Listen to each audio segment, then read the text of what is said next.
বন্ধুরা আজকে নিয়ে আসলাম মজাদার বার্গারের রেসিপি। বার্গার তো আমরা ছোট বড় সবাই খেতে পছন্দ করি, ঘরে করলে খারাপ কি? চলো রেসিপিটা দেখে আসো। এখানে নিয়েছি আলু সেদ্ধ, ডিম সেদ্ধ, পেঁয়াজ, মরিচ, কাঁচামরিচ কেটে নিয়েছি, আর নিয়েছি এক বাটি বেসন। তো প্রথমে যেটা করব, আলু সেদ্ধ আর ডিম সেদ্ধটাকে আমি গ্রেটার দিয়ে গ্রেট করে নেব। চটকিয়ে নিলে অনেক সময় দানাদার থাকে, সেজন্য ভাবলাম গ্রেটার দিয়ে গ্রেট করে নিয়ে জিনিসটা একদম মিহি হবে। বলতে বলতে দেখো আলুগুলো সুন্দরভাবে গ্রেট করেও নিয়েছি। এখন ডিমের পালা, ওই যে একটা আলুর খোসা ছিল সেটাও আবার ফেলে দিলাম। ডিমটাও ঝটপট গ্রেট করে নিচ্ছি।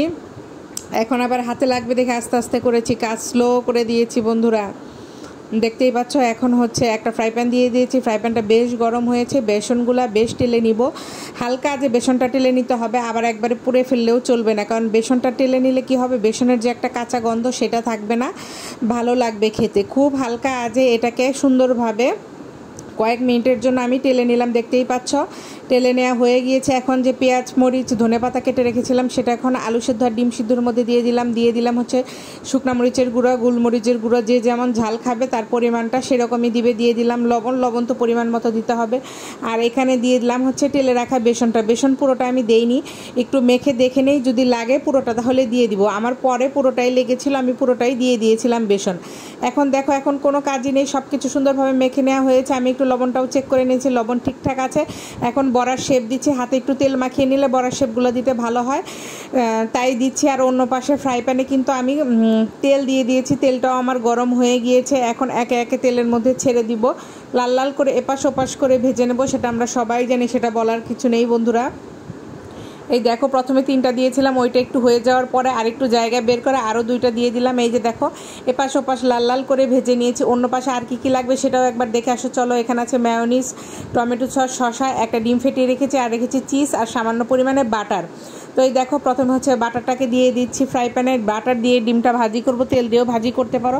আমার মনে হলো যে বাটার দিয়ে করলে মনে হয় একটু ভালো লাগবে, তাই বাটার দিয়ে করেছি। একটা ডিমের মধ্যে আমি 4টা পিস করে নিয়েছি। কেউ যদি মনে করো যে 4টা বার্গার করব, 4টা ডিম দিয়েও করব, সেটাও করতে পারো। আমার মনে হলো না বাবা, আমি এত বড় লোক না, আমি একটা ডিমের 4টা টুকরো করে নেই ভাই, সেটাই ঠিক হবে, তাই তো আমি সেরকমই করে নিলাম। তোমাদের ইচ্ছা কে কেমন করবে নাও। এখন আবার আমি বাটার দিয়ে দিলাম বন্ধুরা, দেখতেই পাচ্ছ। এখন আবার চুলা রাসটা কমিয়ে দিলাম, যেহেতু অনেক মানে বাড়ানো ছিল, আবার পুড়ে যেতে পারে।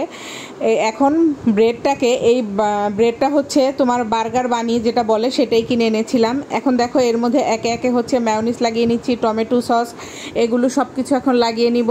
আমি আবার শসা দিতে ভুলে গিয়েছিলাম, দেখবে তোমরা একটু পরেই শসাটা, যার ফলে আবার পরে দিয়েছি। তোমরা চেষ্টা করবে শসাটা ওই বাটা দেওয়ার আগেই দেওয়ার জন্য। এই দেখো এখন সাইড দিয়ে দিচ্ছি। যাই হোক, সব তো পেটেই যাবে, একটু আগে আর একটু পরে দিলে কি হবে। এই যে ডিম ভাজিও দিয়ে দিলাম, তার মধ্যে দিয়ে দিলাম মোজারেলা চিজ দেওয়ার পরে এখন আবার আরেক টুকরো যে পাউরুটি আছে সেটার মধ্যেও আমি হচ্ছে মেয়োনিজ আর টমেটো সসটা সুন্দরভাবে লাগিয়ে নিব।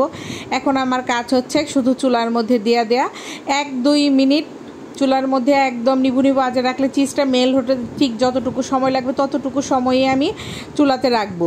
তোমরা যদি কেউ চাও মাইক্রো ওভেনে 2 মিনিট রাখলেই কিন্তু মেল্ট হয়ে যাবে চিজটা, সেটাও সম্ভব। সবার বাড়িতে তো মাইক্রো ওভেন থাকে না, তাই আমি চুলায় দেখিয়ে দিলাম। এই